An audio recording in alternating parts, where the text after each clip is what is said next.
तो गाइस कैसे हैं आप सब लोग। वेंजेंस के एपिसोड 27 के साथ हाजिर हो। तो इस एपिसोड की शुरुआत में थर्ड प्रिंस का सीन दिखाया जाता है। थर्ड प्रिंस अपने रूम में बैठा होता है कि उसी वक्त जंग मास्टर ज्यूस के पास आता है। थर्ड प्रिंस उसे देखकर काफी ज्यादा खुश होता है और उससे कहता है, शियान जी तो तुम यहाँ पर आए हो, चलो जल्दी से यहाँ पर बैठ जाओ, चलो बैठ कर बात करते हैं। थर्ड प्रिंस उसे कहता है, मुझे पता चला है कि तुम सभी लोग अपनी क्लास को लेकर नो डिमन एबिस में जाने वाले हो। उम्मीद करता हूँ कि वहाँ पर जाने के बाद तुम अपनी क्लास में सबसे फर्स्ट आओगे, यानी कि तुम अपने आप को बाकी सारे बच्चों को हरा दोगे। यंग मास्टर ज्यूस से कहता है, थर्ड प्रिंस आपने तो कुछ ज्यादा तारीफ कर दी, इस बार तो बहुत सारे स्ट्रॉन्ग ओपोनेंट्स हैं, लगता है कि उन सभी को हराना काफी ज्यादा मुश्किल हो सकता है। थर्ड प्रिंस हंसते हुए उसे कहता है, लेकिन मेरी नजर में तो तुमसे ज्यादा स्ट्रॉन्ग कोई भी नहीं है, मुझे लगता है कि इस बार भी तुम इस कंपटीशन को जीतने वाले हो। तो ये दोनों यहाँ पर काफी देर बात करती हैं और उसके बाद थर्ड प्रिंस से कहता है, अब मेरे पास यहाँ पर बैठने के लिए ज्यादा टाइम नहीं है, अगर तुम्हें मुझे कुछ बताना है तो तुम मुझे बता सकते हो। यंग मास्टर जीव से कहता है, योर हाइनेस मैं यहाँ पर आपको ये बताने के लिए आया हूँ कि ये टाइम हो चुका है आपके वापस जाने का, आपको वापस चले जाना चाहिए कि आपका भाई इस वक्त अपनी चाल चल रहा है।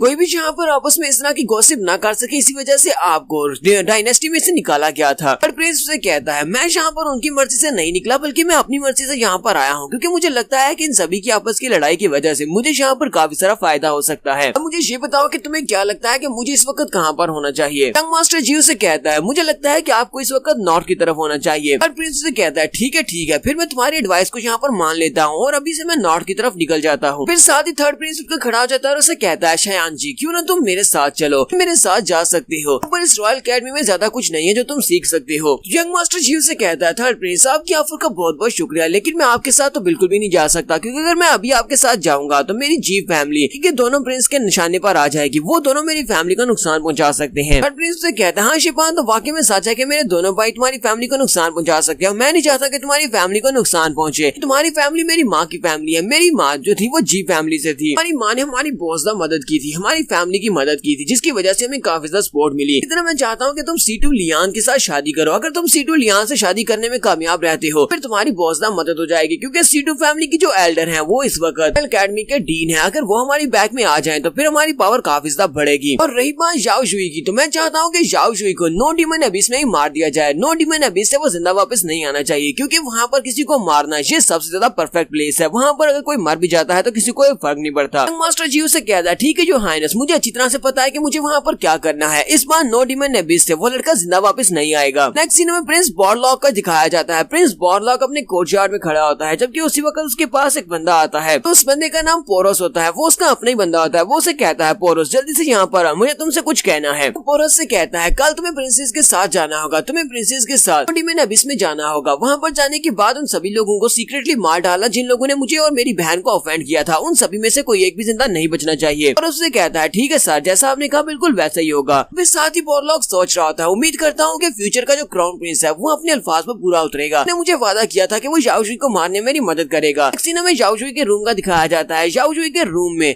याओ और उसके दोनों दोस्त बैठे काफी ज्यादा पी रहे होते हैं, वो वहाँ पर पी का टल्ली हो चुके होते हैं। तो क्लाउड पीने के बाद हमारे याओ से कहता है, लास्ट टाइम मैं लैन से मिला था, जब मैं लैन से मिला मैंने उसे तुम्हारे बारे में पूछा और उसके बारे में पूछा कि क्या वो ठीक है, रोना शुरू कर दिया, उसका तो रो रो कर बहुत ही बुरा हाल हो गया है। साथ ही वो क्लाउड से कहता है, क्लाउड क्या तुमने उसके साथ कुछ किया है, आखिर वो इतना ज्यादा रो क्यों रही है। तुम्हारा याओ से कहता है, मुझे ये बताओ क्या वो ठीक थी। क्लाउड जल्दी से उठकर खड़ा हो जाता है और उसे कहता है, क्या तुम इस बात की रिस्पॉन्सिबिलिटी नहीं उठाना चाहते, तुमने उसके साथ कुछ गलत कर दिया है तो तुम्हें उसकी रिस्पॉन्सिबिलिटी उठाना चाहिए, तुम एक मर्द हो। कि हमारा याओ उठता है और उसे किक मारते हुए कहता है, चलो यहाँ से दफा हो जाओ, तुम यहाँ पर किस तरह की बातें कर रहे हो, उस लड़की के साथ ऐसा कुछ भी नहीं किया। याओ से कहता है, मेरे पास पहले से एक वाइफ है, इसी वजह से मैं उसके साथ कोई भी रिलेशन नहीं रखना चाहता था, इसी वजह से मैंने उसके साथ सारी बातें क्लियर कर दी, मैंने उसे साफ साफ बता दिया कि मेरा उसके साथ कोई भी ताल्लुक नहीं है और ना मैं उसका दोस्त बन सकता हूँ। फीचेंग उसे कहता है, ब्रदर क्या वाकई में तुम लॉन्ग फैमिली के दामाद हो, हमें लगा था ये सिर्फ एक अफवाह है, वजह से तुम्हारे पास जो स्लॉटर बॉक्सिंग की टेक्निक है। क्लाउड उसे कहता है, अब तो मुझे बहुत ज्यादा गुस्सा आ रहा है, मुझे ये सोचकर ही गुस्सा आ रहा है कि याओ फैमिली वालों ने तुम्हारे साथ इतना बुरा क्यों किया, कि याओ फैमिली वालों को इतना ज्यादा बेनिफिट हो सकता था तुम्हारी वजह से, क्योंकि तुम तो एक जीनियस हो। फीचेंग हमारे याओ से कहता है, ब्रदर तुम्हें इसकी बात सुनने के बाद यहाँ पर उदास होने की जरूरत नहीं है, क्योंकि जब तुम लॉन्ग फैमिली की कमांड हासिल करोगे, जब तुम एक बहुत ही पावरफुल जनरल बन जाओगे, के बाद देखना ये सभी लोग तो वैसे ही तुम्हारे पाँव के नीचे आ जाएंगे। याओ उन दोनों से कहता है, फिलहाल के लिए इन सारी बातों को भूल जाओ, कल हम लोग नो डिमन एबिस में जाने वाले हैं, वहाँ पर जाने के बाद काफी ज्यादा खतरा हो सकता है, तो वहाँ पर डीमंस का सामना होगा और दूसरा हमारे अपने असैसिन्स का सामना होगा जो हमें मारना चाहते हैं, इसी वजह से हमें पहले से तैयारी करना होगी। फीचेंग उसे कहता है, इस बार जितने भी लोग वहाँ पर नो डिमन एबिस के कंपटीशन में हिस्सा लेने वाले हैं वो सभी लोग आपस में ग्रुप बना सकते हैं, हम तीनों भी आपस में मिलकर एक ग्रुप बना लेते हैं, हम तीनों मिलकर बाकी के सभी लोगों से निमट सकते हैं, हम तीन ही ही काफी है अपने ग्रुप में। तो क्लाउड उनसे कहता है हमें इस बारे में नहीं भूलना चाहिए कि प्रिंस बारलॉग और उसके साथी हमें मारना चाहते हैं। वो इस वक्त हमारे जाओ को मारने के लिए वहाँ पर आ सकते हैं। हम तीनों वाकई में काफी होंगे इतने सारे लोगों से निमटने के लिए। तुम्हारा जाओ से कहता हम लोग नो डिमन एबिस में जाने वाले हैं। वहाँ पर जाने के बाद हमें नहीं पता कि कौन ज्यादा स्ट्रॉन्ग होगा, क्योंकि वो अलग टेरेन है। वहाँ पर बहुत सारे मॉन्स्टर्स भी हैं। मुझे लगता है कि हम तीनों को एक ग्रुप बनाकर वहाँ पर जाना चाहिए और सभी लोगों को दिखा देना चाहिए कि हम लोग सबसे ज्यादा स्ट्रॉन्गेस्ट रूकी किंग हैं। उसके बाद वो दोनों वहाँ पर कल्टीवेट करने के लिए बैठ जाते हैं, जबकि हमारा जाओ अपने लिए डीमन ब्लड लेकर आया होता है। हमारा डीमन ब्लड वो नॉन किलिंग फैमिली से लेकर आता है। उस मोटू को उसने कहा था कि मुझे ब्लड चाहिए। जाओ जाकर उस बॉक्स को ओपन करता है और कहता है तो मैं फाइनली यहाँ पर इस ब्लड को ले आया हूँ। ये बहुत ही स्पेशल ब्लड है। जाओ कहता है ये जिस डीमन का ब्लड है उसको लॉर्ड कहा जाता है। लॉर्ड्स बहुत ज्यादा आसान नहीं होते, इनको पकड़ना बहुत ज्यादा मुश्किल होता है। तो ये काफी ज्यादा कम भी होते हैं। ये फ्लाइंग स्पीड बहुत ज्यादा होती है। मुझे तो यकीन नहीं होता कि किसी ने इसको शूट करके नीचे गिरा लिया और उसके बाद मेरे पास इसका ब्लड है। अब इस ब्लड को पीने से मुझे काफी ज्यादा फायदा हो सकता है। जाओ कहता है अगर मैंने यहाँ पर इसके ब्लड को पीकर इसको रिफाइन कर लिया तो मुझे लगता है कि मेरे पास ये वाली एबिलिटी आ जाएगी कि मैं किसी भी दूसरे डीमन की लैंग्वेज को समझ सकता हूँ, यानी कि मैं समझ सकता हूँ कि वो क्या कह रहे हैं। जाओ उस ब्लड को जल्दी से पी जाता है। जैसे वो उस ब्लड को पीता है तो उसका टेस्ट उसे काफी ज्यादा बुरा लगता है। ब्लड को पीने के बाद उसको रिफाइन कर लेता है। रिफाइन करने के बाद वो आगे बढ़ता है। उसका मंकी जो कि बिस्तर के ऊपर आराम से सो रहा होता है। जाओ जाता है और जाकर उसके माथे पर पोक पड़ता है और उसे जगाता है। जाओ उसे कहता है 6 ईयर चलो जल्दी से उठ जाओ। जैसे वो उसे जगाता है तो 6 ईयर उठकर बैठ जाता है। गुस्से के साथ चिल्लाकर उसे कहता है बॉस आधी रात के वक्त तुम्हें कौन सा कीड़ा सोने नहीं दे रहा, तुम यहाँ पर क्या कर रहे हो। जाओ उसकी बात सुनने के बाद कहता है मुझे तो इसकी समझ आ रही है। वो साथ ही से कहता है चलो जल्दी से यहाँ पर खाओ, तुमने अभी भी मुझे क्या कहा। तो मंकी उसकी बात सुनने के बाद से कहता है मैं यहाँ पर तुम्हें क्या कहूँ। साथ ही वो अपनी नाक में उंगली देते हुए कहता है मुझे लगता है कि बॉस का दिमाग खराब हो गया, आधी रात के वक्त ये यहाँ पर आकर मुझे तंग कर रहा है। जाओ उसके ऊपर अटैक करता है और कहता है हमारी हिम्मत कैसी हुई यहाँ पर अपने बॉस के बारे में ये कहने की कि बॉस का दिमाग खराब हो गया है। मंकी भी जल्दी से जंप करते पीछे हट जाता है और कहता है ऐसा कैसे हो सकता है, इसको तो मेरी सारी बातें समझ आ रही है, ऐसा नहीं होना चाहिए, ये मेरी बातों को समझ कैसे सकता है। तो माना जाओ फिर से उसके ऊपर पंच मारने के लिए आगे बढ़ता है और कहता है बेवकूफ कहीं के मैं तुम्हारा बॉस हूँ, तुम्हें क्या लगता है कि मुझे तुम्हारी बातें समझ में नहीं आएंगी, मुझे तुम्हारी सारी की सारी बातें समझ आ रही है, तुम यहाँ पर क्या कह रहे हो मुझे सब समझ आ रहा है। क्लाउड भी उठकर बैठ जाता है और उसे कहता है तुम दोनों यहाँ पर क्या कर रहे हो।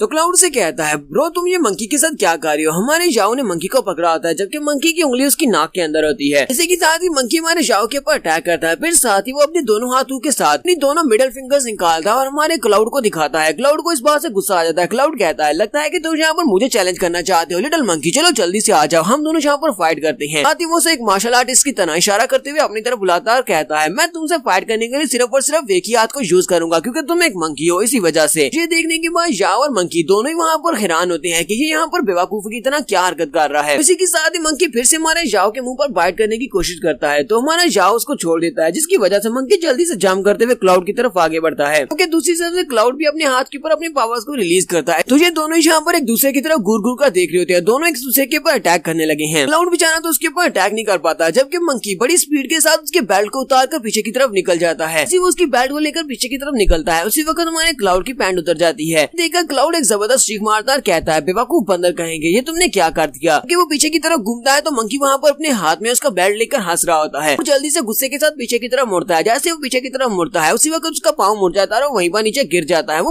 मुंह के बल वहाँ पर नीचे गिरता है। देखने के बाद मंकी वहाँ पर काफी ज्यादा खुश हो जाता है और कहता है तो अब मेरी फाइनल आर्ट को यूज करने का वक्त है। इस वक्त वी चैंग भी उठकर आ जाता है और कहता है तुम लोग यहाँ पर क्या कर रहे हो। जब वो सामने की तरफ देखता है तो मंकी अपनी फाइनल आर्ट को यूज करने वाला होता है। क्लाउड वहाँ पर ग्राउंड के ऊपर गिरा पड़ा होता है अपनी तशरीफ को ऊपर की तरफ करके, जबकि उसी वक्त मंकी अपने दोनों हाथों को जोड़ता है और पिस्टल बनाकर बड़ी स्पीड से उड़ता हुआ आगे बढ़ता है। वी चैंग और याओ दोनों चिल्लाकर कहते हैं यहाँ पर तो बहुत ही बुरा होने वाला है, ये तो मार डालेगा। मंकी अपनी पिस्टल को सीधा जाकर उसकी तशरीफ में घुसा देता है। क्लाउड बेचारा वहीं पर गिरा पड़ा होता है अपनी तशरीफ के ऊपर पट्टी लगाकर। वो मंकी से कहता है मैं तुम्हें एक दिन जरूर मारूंगा और मैं तुम्हारे कानों को पकाकर खा जाऊंगा। याओ से कहता है बस भी करो, तुम कभी भी इसको हरा नहीं सकते क्योंकि तुम्हारी स्ट्रेंथ इतनी ज्यादा नहीं है। तो अब जल्दी से उठकर रेडी हो जाओ, हम सभी को नो डिमन एबिस में पहुंचना है, हमें जल्दी से जल्दी वहाँ पर जाना होगा। नेक्स्ट सीन में ड्रिल फील्ड का दिखाया जाता है। सभी लोग ड्रिल फील्ड में मौजूद होते हैं। ये लोग भी जब ड्रिल फील्ड में वहाँ पर पहुंचते हैं जाओ वहाँ पर लड़कियों को देखकर बहुत सा खुश हो रहा होता है। तो उसी वक्त एक लड़का भागता हुआ उन लोगों के पास आता है और उनसे कहता है यूईफी प्लीज हमें भी अपने ग्रुप में ले लो, तुम लोग फाइनली यहाँ पर आएगे, हम लोग कब से तुम्हारा इंतजार कर रहे थे, तुम लोग यहाँ पर हमारे लीडर बनना चाहोगे, अगर तुम चाहो तो तुम हमें लीड कर सकते हो। नो डिमन एबिस बहुत ही खतरनाक जगह है, अगर तुम हमें लीड करोगे तो हम लोग सर्वाइव कर सकते हैं। ऐसा ऐसा वहाँ पर सारे बच्चे भागते हुए इनके पास ही आ जाते हैं और कहते हैं हम लोग तुम्हें फॉलो करने को तैयार है, तुम लोग हमारी टीम का लीडर बन सकते हो, तुम में से कोई भी हमारी टीम का लीडर बन जाए, इस बात से फर्क नहीं पड़ेगा। उसी वक्त क्लाउड वन आगे बढ़ता है और उन लोगों से कहता है तुम लोगों का बहुत बहुत शुक्रिया हम सभी को इतनी ज्यादा इज्जत देने के लिए, मैं वहाँ पर जाने के बाद तुम सभी लोगों का बहुत ज्यादा ध्यान रखूंगा। वो सभी लोग क्लाउड की बात सुनने के बाद काफी ज्यादा हैरान होते हैं कि अब ये कहाँ से बीच में आ गया, क्योंकि वो लोग क्लाउड को इतना ज्यादा नहीं जानते कि ये कमजोर है, उसे यही लगता है ये कमजोर है। क्लाउड उन सभी लोगों से कहता है, क्लाउड उनसे कहता है लगता है कि तुम सभी लोग मेरे बारे में नहीं जानते, तुम लोग मुझे नहीं पहचान रहे, मैं क्लाउड वन हूँ। याओ शू और फी चैंग ये दोनों ही मेरे ब्रो है, जहाँ पर मैं जाऊंगा वहाँ पर ये लोग जाएंगे, ठीक है, ऐसे समझ लो कि मैं इनका मैनेजर हूँ। अगर तुम लोग जहाँ पर मुझसे बात नहीं करोगे तो फिर ये तुम लोग तुम्हारे साथ कहीं पर भी नहीं जाने वाले, तुम्हें यहाँ पर सबसे पहले मुझसे बात करना होगी। तो वो सभी लोग एक दूसरे की तरफ देखते हैं और भागते हुए क्लाउड की तरफ आगे बढ़ जाते हैं कि चलो इसी खुश करते हैं। यहाँ पर हम लोग अपनी एपिसोड 27 का एंड करेंगे। एपिसोड की एक्सप्लेनेशन अच्छी लगी हो तो कमेंट करके जरूर बताइएगा। चैनल को सब्सक्राइब कर दे, वीडियो को लाइक और शेयर कर दे। शुक्रिया।